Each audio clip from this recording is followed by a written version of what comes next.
Hello aspirants, आज हमारी next video है जो कि समसामयिकी क्रॉनिकल मैगजीन नवंबर मंथ की है।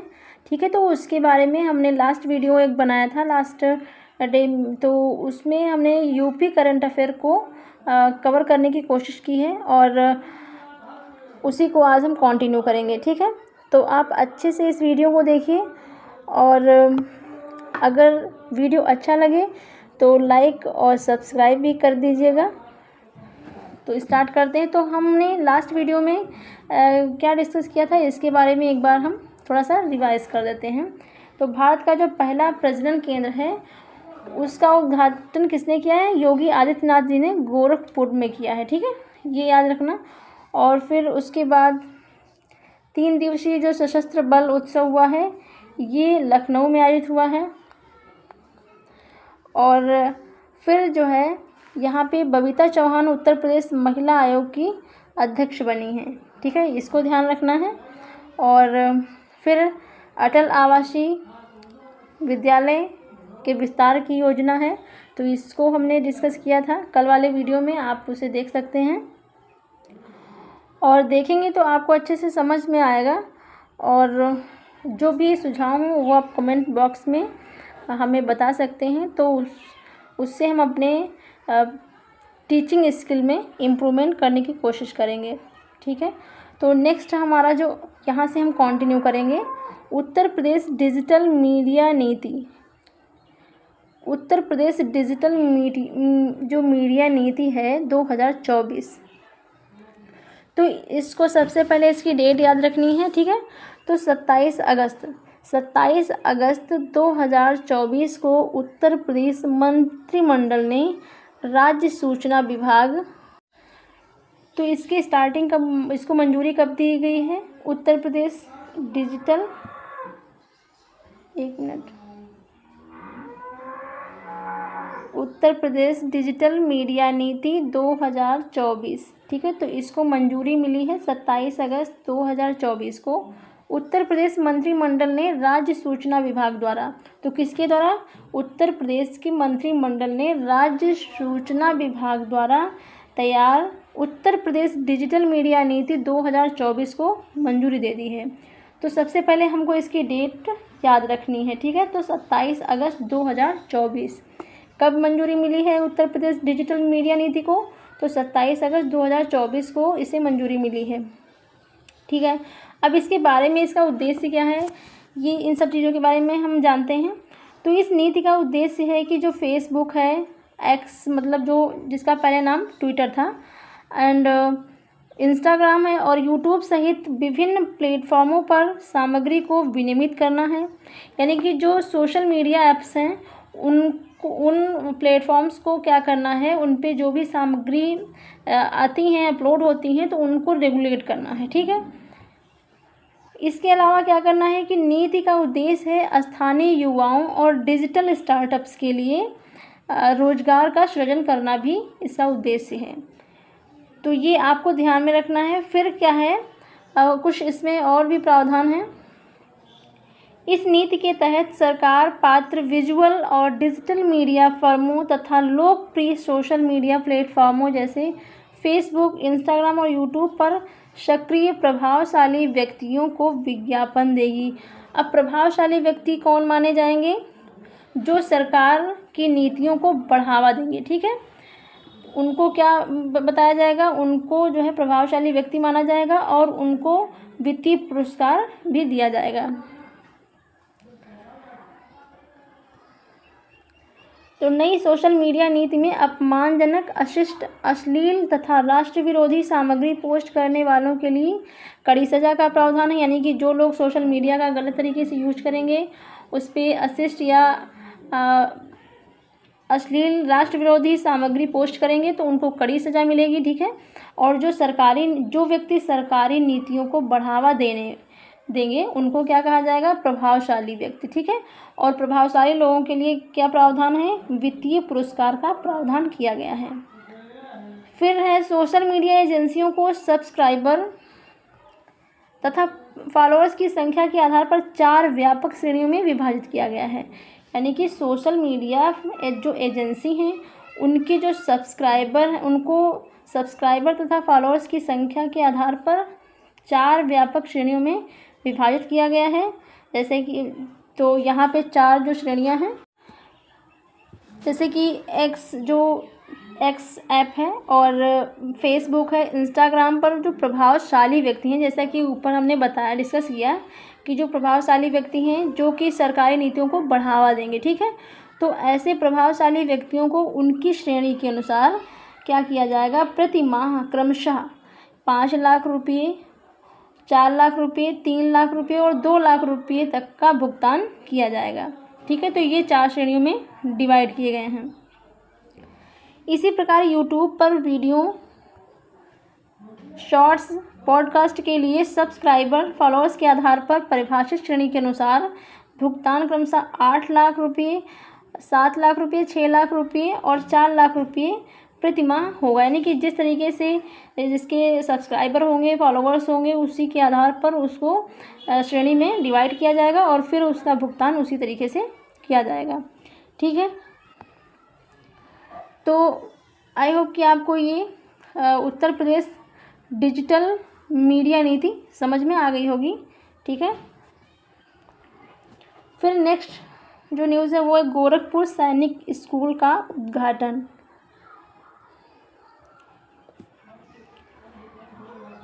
तो गोरखपुर सैनिक स्कूल का उद्घाटन किया गया है गोरखपुर में, ठीक है। तो सैनिक स्कूल जो है, सैनिक स्कूल का उद्घाटन कहाँ किया गया है, पहली बात तो गोरखपुर में किया गया है। और कब किया गया है, तो 7 सितंबर 2024 को उपराष्ट्रपति किसके द्वारा किया गया उद्घाटन, तो जो उपराष्ट्रपति हैं हमारे जगदीप धनखड़ ने उत्तर प्रदेश के गोरखपुर में सैनिक स्कूल का उद्घाटन किया और इसकी सुविधाओं की प्रशंसा भी की और पूर्वी उत्तर प्रदेश में शिक्षा के क्षेत्र में इसके योगदान पर जोर दिया है, ठीक है। तो 7 सितंबर 2024 को उपराष्ट्रपति जगदीप धनखड़ ने गोरखपुर में सैनिक स्कूल का उद्घाटन किया है, ठीक है। ये इम्पॉर्टेंट फैक्ट है, याद रखना है। तो इसके पहले जो एक आई थिंक 1 फरवरी 2024 को उद्घाटन हुआ था, जो कि गर्ल्स के लिए, ओनली गर्ल्स के लिए था सैनिक स्कूल। तो उसका उद्घाटन कहाँ पे किया गया था, तो वो मथुरा में है, ठीक है। तो ये भी याद रखना है कि जो गर्ल्स सैनिक स्कूल है, फर्स्ट गर्ल्स सैनिक स्कूल, तो वो मथुरा में है, ओके। फिर यहाँ पे देख लेते हैं, गोरखपुर सैनिक स्कूल पूर्वी उत्तर प्रदेश का पहला सैनिक स्कूल है, इसलिए और इम्पॉर्टेंट है क्योंकि जो गर्ल्स सैनिक स्कूल है वो मथुरा में है, ठीक है। और यहाँ पे ये जो सैनिक स्कूल है इसमें गर्ल्स और बॉयज़ दोनों के लिए शिक्षा की व्यवस्था की गई है। और उत्तर प्रदेश सैनिक स्कूल सोसाइटी द्वारा संचालित दूसरा सैनिक स्कूल है। तो उत्तर प्रदेश सैनिक स्कूल सोसाइटी के द्वारा संचालित कौन सा स्कूल, किस नंबर का स्कूल है, दूसरा है, ठीक है। तो पहला कौन सा है, पहला जो मथुरा में है। यह उत्तर प्रदेश का पांचवा सैनिक स्कूल है, ठीक है। किस नंबर का सैनिक स्कूल है ये, 5वें नंबर का। उर्वरक कारखाने के परिसर के भीतर 49 एकड़ के परिसर में स्थापित है और इस परिसर को 171 करोड़ रुपए की लागत से बनाया गया है। तो इसमें ये लागत कितनी लगी है, तो 171। ये आपके स्टेटमेंट में पूछ सकता है कि इतनी लागत से ये बना है, तो वहाँ पे उसका जो 176 की जगह पे 167 भी कर सकता है। तो ये 176 करोड़ रुपए की लागत से गोरखपुर में सैनिक स्कूल की स्थापना की गई है, ठीक है। इसको ध्यान रखना है, कितने एकड़ में, तो 49 एकड़ में, ओके। और इसका उद्घाटन किसने किया है, तो उपराष्ट्रपति जगदीप धनखड़ ने किया है, इसको भी ध्यान में रखना है। सीएम योगी की एक प्रमुख परियोजना सैनिक स्कूल गोरखपुर की आधारशिला 23 जुलाई 2021 को रखी गई थी। और इसकी आधारशिला कब, यानी कि इसकी नींव कब रखी गई थी, अगर सरल शब्दों में कहा जाए तो वो 23 जुलाई 1921 को इसकी आधारशिला रखी गई थी, ठीक है। सैनिक स्कूल जो गोरखपुर में अभी उद्घाटन हुआ है, उसकी आधारशिला 23 जुलाई 2021 को रखी गई थी और ये बात आपको अच्छे से याद रखनी है। उपराष्ट्रपति ने गोरखपुर में गोरखधाम मंदिर का भी दौरा किया। तो गोरखधाम मंदिर कहाँ पे है? ये कहाँ पे है? गोरखपुर में है। तो इसका भी इन्होंने विज़िट किया।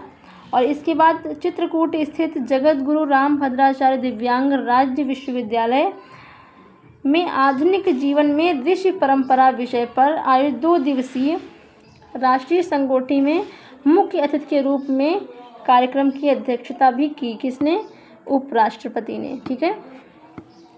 तो पहली बात तो ये है कि ये याद रखना है, यहाँ पे जो जगत गुरु रामभद्राचार्य दिव्यांग राज्य विश्वविद्यालय है वो कहाँ पर स्थित है? तो ये है चित्रकूट में। ठीक है। जगत गुरु रामभद्राचार्य दिव्यांग राज्य विश्वविद्यालय किस ज़िले में है? तो चित्रकूट में है। ठीक है। आधुनिक जीवन में ऋषि परंपरा, ये इस संगोष्ठी का आयोजन किया गया है। ठीक है।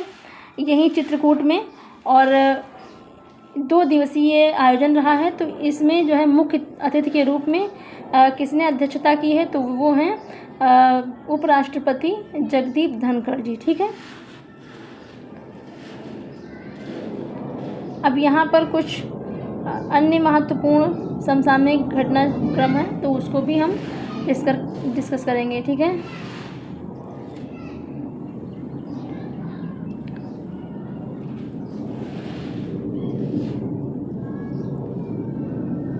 24 सितंबर 2024 को इंडो अमेरिकन चैम्बर ऑफ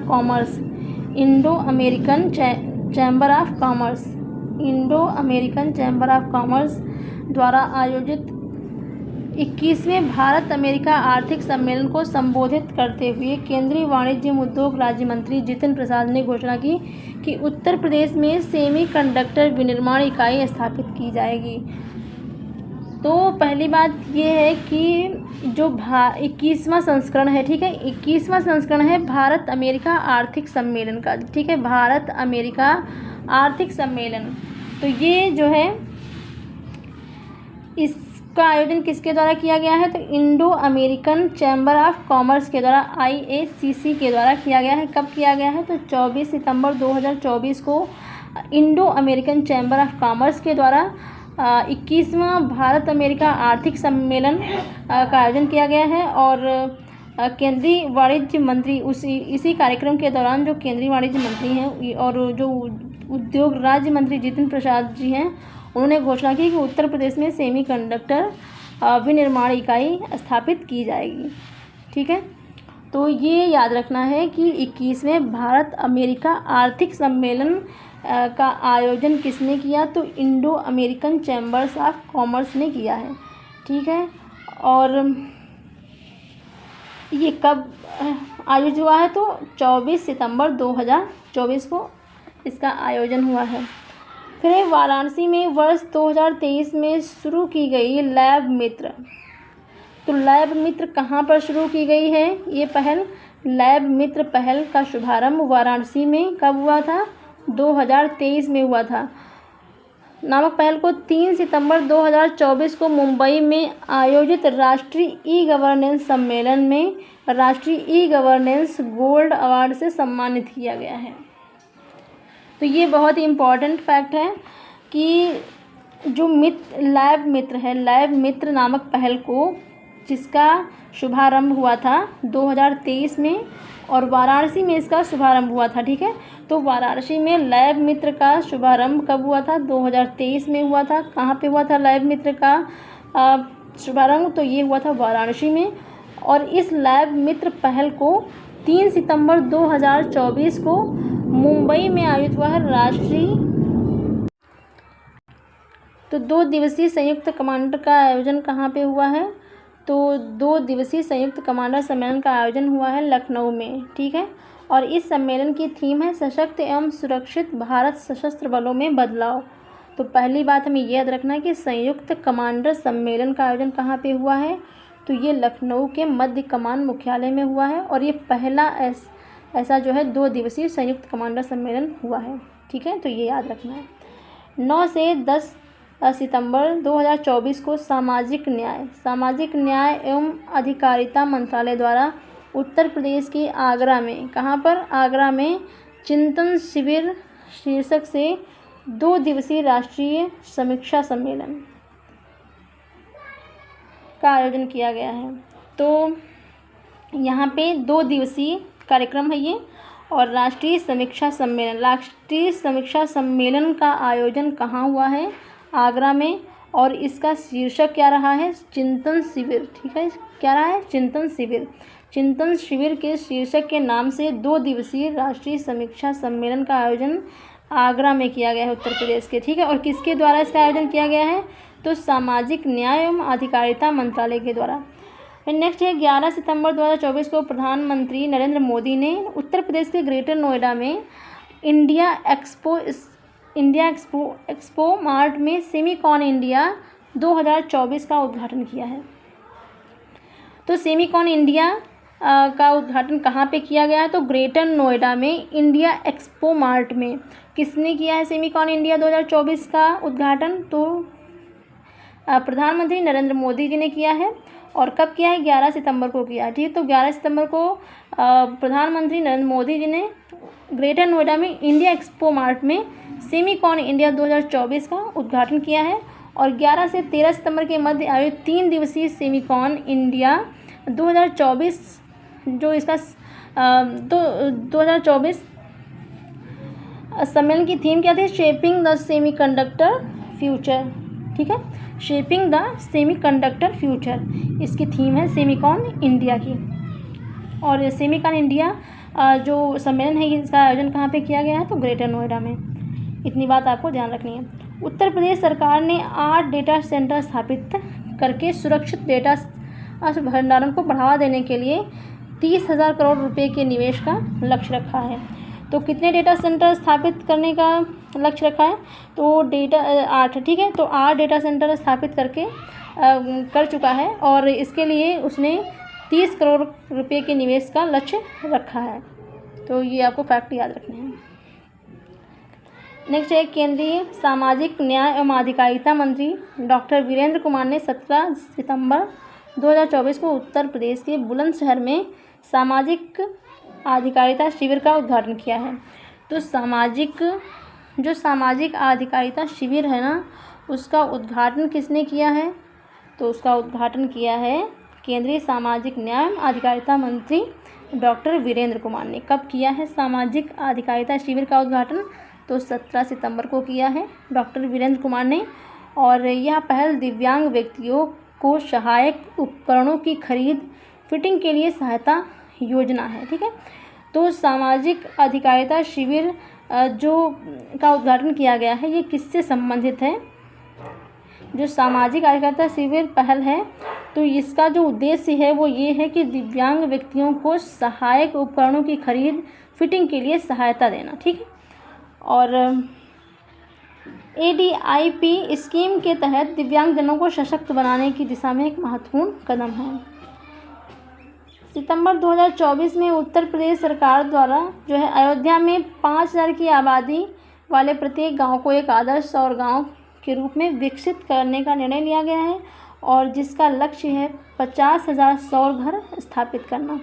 तो सौर गांव, आदर्श सौर गांव के रूप में कहाँ पे विकसित किए जाएंगे आदर्श सौर गांव? तो ये जो है अयोध्या में, जहाँ की आबादी होगी 5,000। ठीक है, और लक्ष्य कितने घर स्थापित करने का है? तो 50,000। ठीक है, 50,000 सौर घर स्थापित करने का लक्ष्य है उत्तर प्रदेश सरकार का। ठीक है, तो आई होप कि आप सभी लोगों को ये वीडियो अच्छा लगे, और जैसा भी लगे आप कमेंट में बता सकते हैं।